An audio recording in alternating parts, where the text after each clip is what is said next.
All right. So, hello everyone. This is our presentation for our group 7 with dark money. And our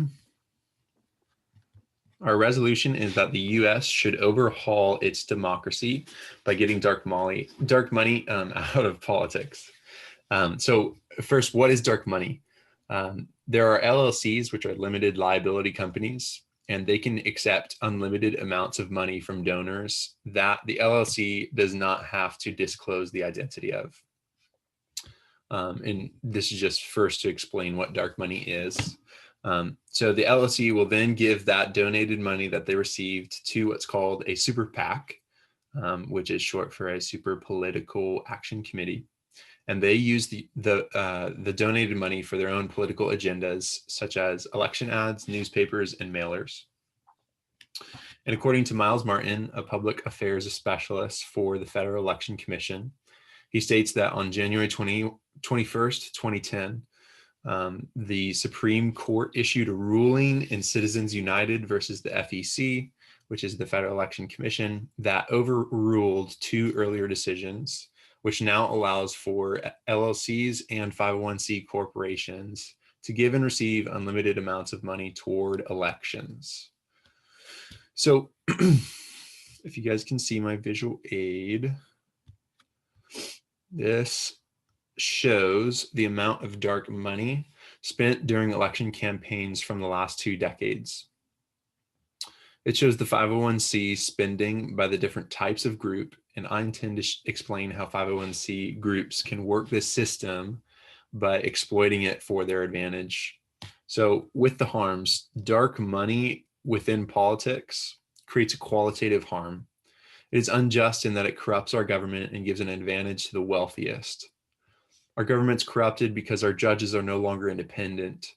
Wealthy donors that send their money through 501c groups end up determining our elections. They manipulate the system and make it become corrupted by their leaders.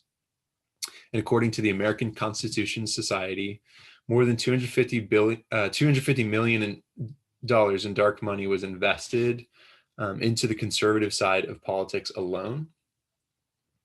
And this dark money is wrong because it shows, again, the wealthy are determining our outcomes for our elections. Also, dark money is wrong because it affects the American people. The Constitution promises that our government would be of the people, by the people, and for the people. But dark money is not for the people because it seeks its own interests. It corrupts the fairness in elections. And as a reporter from the Center of Public Integrity noted, Ann Ravel said that it is another situation where we have a failure to require important disclosure that the public is entitled to have. The point is that our public is entitled to have the information of who's investing millions of dollars into our politicians. And with that, I'm going to go ahead and introduce Kelvin, who's going to continue on our harms. All right, hello. Oh, wait. Sorry, need it. Okay. All right, hello everyone. My name is Kelvin Wang. Well, I guess you already know that. Okay, so I will now talk about the rest of the harms of dark money and a few other things. But first off, I would like to add on some additional information that was not mentioned earlier by Gabriel. So from what I found during my research on dark money during these past 2 days, is that dark money also refers to the political spending meant to influence the decision of a voter, where the donor is not disclosed and that the source of the money is not known to anyone but the owners of it. And depending upon the circumstances, people who are considered dark money groups may account for staggering gaps in understanding exactly how each funding dollar is being spent during political elections. In addition, these gaps are becoming wider almost every year, with almost every election cycle taking place.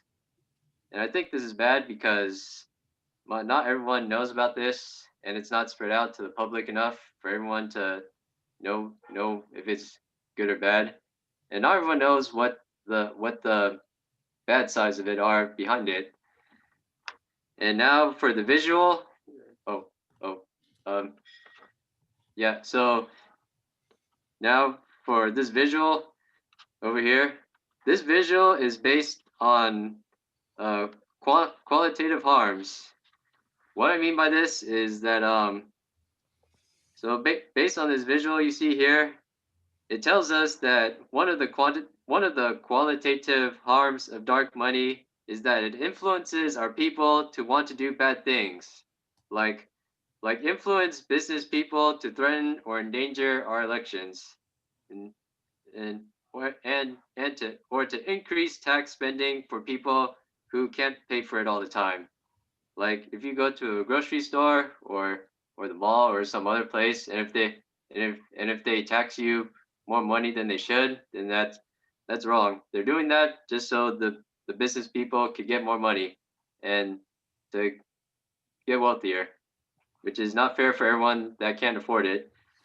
And another harm is that it makes our world's businesses and organizations get taken over by people who want to use the dark money for other bad things.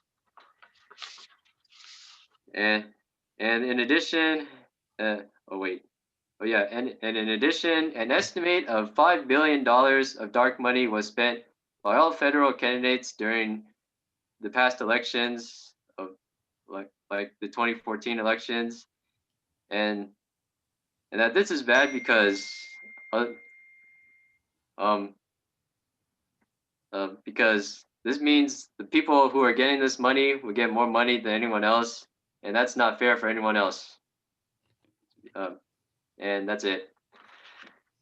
All right, and now I'll pass it on to the next speaker. Okay, now that Kelvin has gone over some of the problems with dark money and why we need to get it out of politics, I sort of want to go over the second stock issue we have here, which is the inherency. What is wrong with the status quo is why the problem is already happening. I really want to stress this idea of this has all happened because our system is already corrupt. In 2018, Transparency International ranked America as the 22nd least corrupt country in the world, falling from our former ranking at 18th. So it's prevalent that such corruption already exists. Some examples of this corruption can be seen in the Constitution, as it was written by our founding fathers, in the implied and inherent powers of a president. There's basically rules in which a president can kind of bend around what it is that he is supposed to do and the lines and boundaries he's supposed to operate in with the necessary and proper clauses. This has nothing to do with dark money, but I just wanted to stress that because that shows that it's already prevalent that this country does have some sort of corruption into it, and dark money just plays into that. Kind of going into that, I want to reference an article from OpenSecrets.org. A Center for Responsive Politics shows that $1 billion has been spent in dark money on both political parties since 2010, which was literally 10 years ago. This data comes from the FEC's website and proves that hundreds of millions of dollars are from undisclosed sources. There are loopholes in the system, and whoever wants to take advantage of it literally can. It's just a matter of how much that person is willing to spend. And kind of going off of this topic of spending, I really want to reference my visual aid here, which is a bar graph from CNBC. This just shows the last four presidential elections, and it just kind of details how much money was projected in spending as far as the presidential elections for 2008, 2012, 2016, 2020. As you can clearly see, 2020 was the single most expensive election in presidential history. What I'm alluding to here is if you look at $10.8 billion, after all the things that we said, you can kind of construct like how much of that money was from undisclosed sources and was dark money. So I just really wanted to kind of put it on scale, and you can kind of see it compared to other elections that this problem is snowballing and that we are trying to get dark money out of politics. And that's kind of what our whole resolution is. And now that I've kind of gone over the inherency, I want to pass it off to Gabe, and he's going to go over our plan for ridding dark money out of politics. Yeah, thanks, Joseph. So we have gone over the harms and the inherency of why dark money is wrong within our government and within our system. And so our plan is this. Our plan is that the United States government should pass a mandate that would rid its system of any and all forms of dark money from politics. And the first step to achieving this would be to pass the Disclose Act. So Jared Golden, the congressman for the 2nd District of Maine, is helping to fight for this act, and which I said it was called the Disclose Act. And what the Disclose Act means is that all elections would have to name their donors and force all political groups to reveal their identities and funders. And so we want to get behind this bill and support it so that it can become law. So with that, we're going to move on to our solvency with Joseph. Okay, so now that Gabe's kind of gone over our plan and kind of the mandate that we want to kind of pass, I really want to answer the question on how does this specific plan solve the harms of the problem? Basically, by the United States government passing that mandate that would rid its system of dark money, that would in turn help provide not only transparency to the voters, which is something that a lot of people really want in these election processes, but it will also return our democracy to being, as it was referenced earlier, of the people, by the people, and for the people, as it was originally intended. Congressmen out there recognize this issue that is dark money. For example, Congressman of the 2nd District of Maine is detailing a plan on how to fight dark money. The Disclose Act, as it was referenced earlier, would force all election ads to reveal their donors, identities, and funders.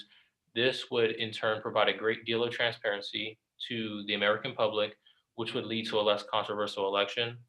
Ultimately, getting rid of dark money out of politics would in turn take the power out of the hands of the wealthy and back into the hands of the people. Therefore, the candidates who would receive more votes would be the ones who were not able to afford more ad revenue and commercials and things of that nature, rather the ones that people genuinely agree with and the people that are, excuse me, elect candidates that the people resonate with. Um, by getting rid of dark money, it would in turn give voters clarity on who is funding specific political advertisements. This information is essential to evaluate the merits of political messages.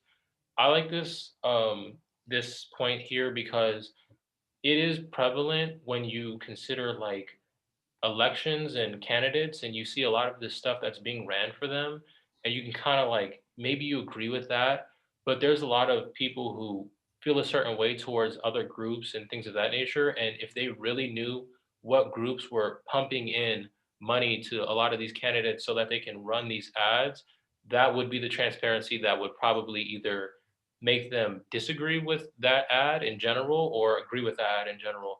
Ultimately, what we want to see here is just more transparency and a certain sense of honesty, honestly, for the American public by this political process. Kind of piggybacking off of this, there's a really good quote here by a U.S. Supreme Court citizen united. They were quoted saying, "Transparency enables the electorate, excuse me, to make informed decisions and give proper weight to different speakers as well as messages." So this is kind of going off what I was saying. Ultimately, what people want in the election process is transparency and is honesty. And that's kind of what we're fighting for here with our resolution. And now that I've kind of got over the plans and the solve and how this plan would solve some of the harms of our problem, I want to transition into our fifth stock issue, which is advantages, which would be by Marcus. Excuse me. To feed off of what Joseph was saying about the transparency, one advantage to our plan would be that it would create equal opportunity for politicians to contribute with full transparency. If the wealthy name their donor, it would link them to the politicians. And by linking them to the politicians, it would allow others to question the motive. The impact of our affirmative would give people the opportunity to hold leaders accountable and make the process of donations to politicians in their campaigns transparent. Another impact would allow all campaigns to get the same amount of money. This would offer an even playing field for all to push out their perspectives and messages. Getting rid of dark money can possibly change outcomes in future elections. When you think of the last election, while watching TV, and you see more politicians as versus others, that is a direct link to as more money put into their campaign. If one group has the use of dark money, then they might have the advantage. Getting rid of dark money can possibly change the outcomes of future elections. And the affirmative plan will give people opportunity to be known and aware of dark money and what is being done within our government and further impacting lives. And this visual is just like a cartoon showing the dark money just taking over the nation's capital. I thought it was a cool picture. Awesome. Thanks, Marcus. And yeah, that should be it for our presentation. Thank you guys again for listening. And now we're going to put 15 minutes, of which we don't have to take the whole time, but just 15 minutes on the clock for any questions that our audience may have.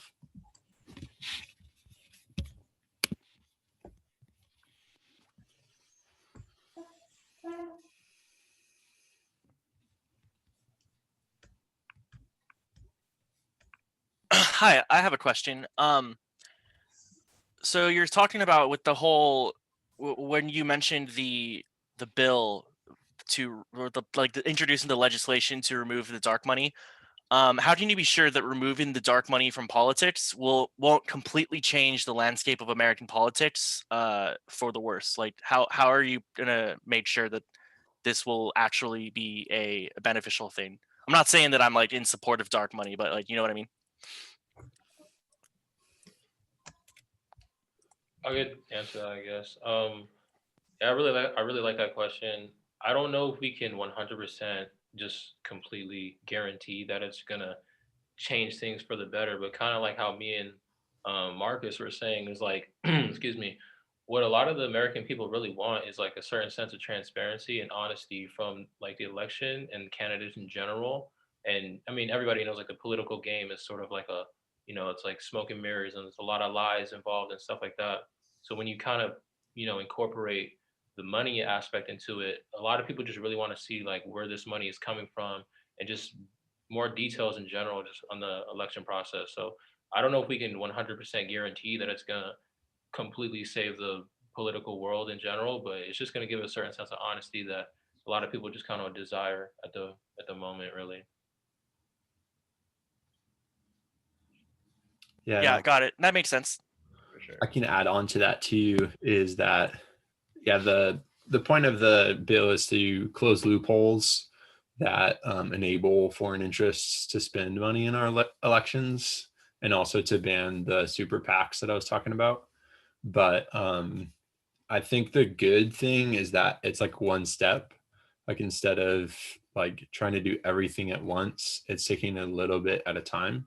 And that way, like if for some reason limiting the amount of money that an LLC or a 501c can take in to their group, because currently like they can take in unlimited amounts of money, but let's say that we ban that and limit it at, I don't know, like $100,000, which is significantly less than hundreds of millions that's happening right now, then I think it would kind of give a good estimate of like where we're headed as a country.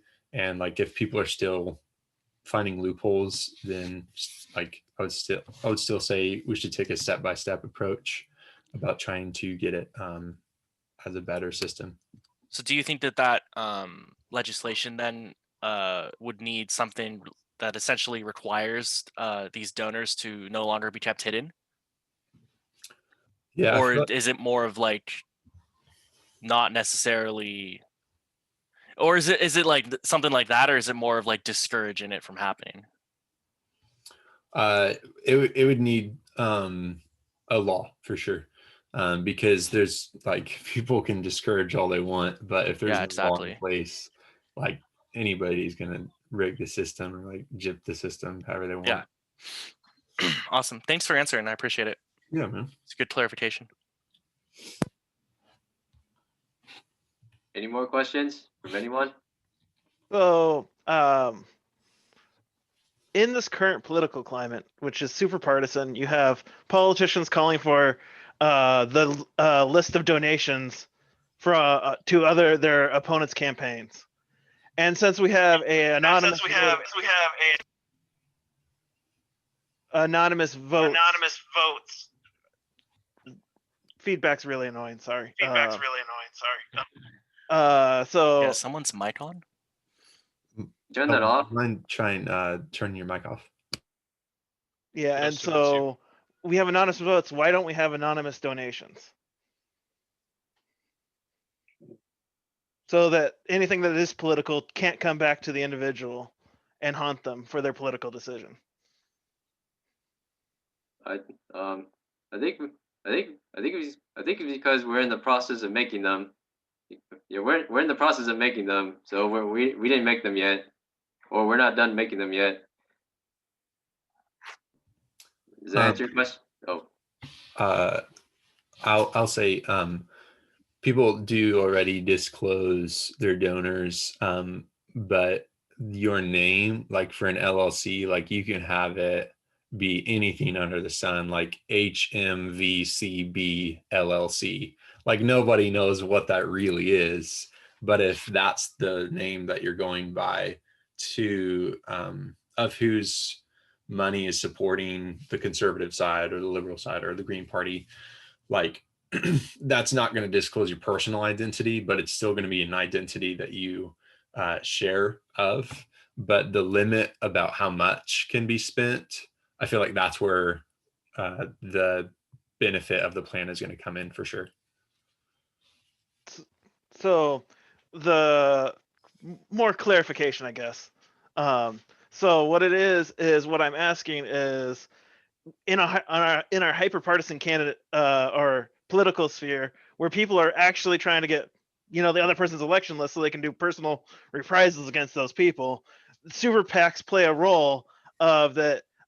You can donate to a super PAC and nobody knows that you donated to a super PAC. Well, if you donate directly to the campaign, people know that, and that could hunt you back at your job, whether if it's a Twitter mob or whatever. They can try to get you unemployed or anything like that. So I was wondering, how would you address that issue? Maybe super PACs are just part of a rise of the culture becoming more partisan. Marcus, Kelvin, Joseph, you guys want to answer that?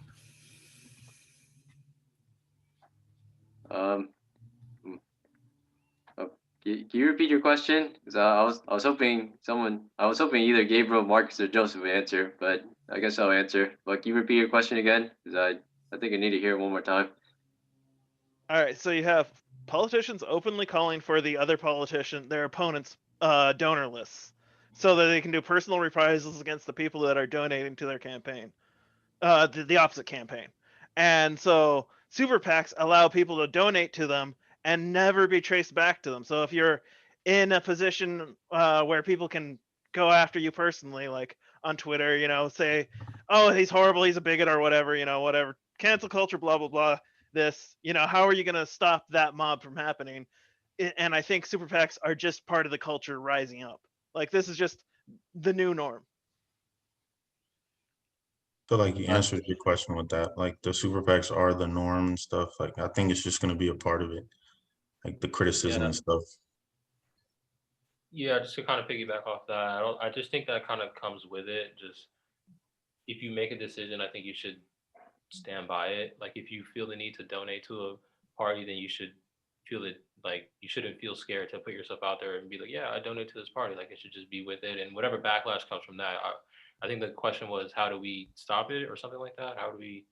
Like I don't think we can. Like people are gonna say whatever they want to say, but if you feel vindicated enough to donate to a party or a cause, and you should stand behind it and put your name on wax or whatever it is.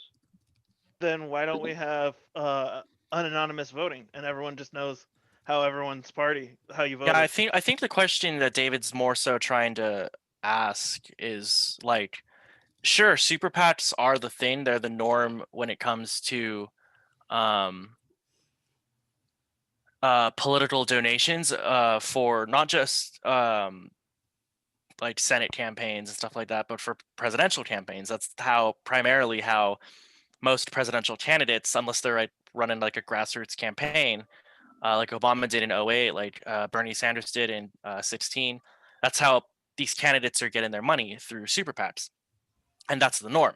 I think what he's more trying to ask is how is the removal of dark money supposed to and David, correct me if I'm wrong, but I think what he's trying to ask is how is the removal of dark money going to improve the not necessarily improve, but facilitate is the word I'm looking for, cancel culture on Twitter and social media in general, because a lot of the times since the say the Trump campaign is after a super PAC that donated money for the Biden campaign. The Trump campaign wants that donor list from the super PAC so that they can make that list public, and then people who are Trump supporters, conservatives, more right-leaning people would go after these supposedly very wealthy businessmen who donated to Biden's campaign. How would the removal of dark money facilitate that and make that potentially be a problem? I think it would. What were you saying? You're saying, wait, could you say that last part again? I'm sorry. You're going all over the place. Basically, how would it solve that? I had like, I was saying, like, I have my response, but I was trying to let you finish, but I had a response. I forgot. I'm sorry. Oh, wait. Okay. Never mind. No, I remember. Okay. I feel like the removal of dark money would like get rid of like those big donations and stuff like that. I feel like that would become like a part of it, and it would like have people think twice about donating to this campaign or like Trump's and Biden's like big names and stuff like that. I feel like that would play a part in the removal of dark money and like having your name out there for who you donated. I think that would play a part in it too. So, but what about the sorry, continue. What about if the lists were to go public, how would removing dark money stop these now public lists, these people who publicly donated to one campaign or the other? How would they be protected because they donated money to a lot of money to one side that they obviously believed in, you know? I'll just jump in here real quick, just because I know that we have 3 minutes left. I want to be fair to the other audience members. Taylor, Brandon. Yeah, it's a complicated question, Yeah. so that's why it's having so much debate talked on. Yeah. So if Taylor or Brandon, if you guys don't have any questions, we can totally continue to answer this. But I wanted to open it up to you guys. Do you guys have any other questions that you wanted to ask before the time's up? Oh, thanks, Taylor. And then Brandon, I know that you were talking about if these donations aren't disclosed, how do we know the amount of money as actually considered dark money? Well, cool. Sounds like you're good. Awesome. We can continue with this. We got 2.5 minutes left. Marcus, if you got another rebuttal to what Justin was saying. I didn't. Okay. I'll chime in a little bit here. Because basically David's just wondering, and now so am I. It's an intriguing question. It's basically just wondering how these donors would be protected if theoretically their lists of their donations were ever to be made public because of the privacy of the dark money would be removed. You know what I mean? Yeah, totally. That's a legitimate concern of if, let's say, Trump was trying to get all of the Biden supporters and all the dark money from them. What I would say is within an LLC and within donating money to a super PAC, you can name your LLC something very ambiguous. And so if we disclose the donors of the super PAC, you're still going to get an ambiguous name of the LLC. And if you really don't want to show publicly that you're supporting this place because you fear like Twitter bombing or whatever, then you can make your name ambiguous, like as I said earlier, HMVCB LLC, like that's a legit LLC's name, but that would still protect your identity with that ambiguous name, because yes, they can find out the address of the company if they really search for it, but still they're not, like, they can even call up your company and say, hey, who's this? Like, you can say, I don't have to share anything with you. Wouldn't that just technically facilitate the dark money though? Because now you're being ambiguous to a point of hiding yourself. That's what I was talking about with the benefit of the plan of the Disclose Act, is because in the Disclose Act, it would limit the amount of money that's being able to. Okay, got it. So even if you are like Rochambeau from around the corner, like you're still only going to be limited to donate $100,000 or like up to that for a particular super PAC. Yeah. So the unlimited amounts of money would be controlled. Yeah, that makes sense. David, that was a really good question. Dude, that's really good questions. You know, someone's got to. But the way I see it is, we have anonymous votes, so why shouldn't your donations be anonymous too?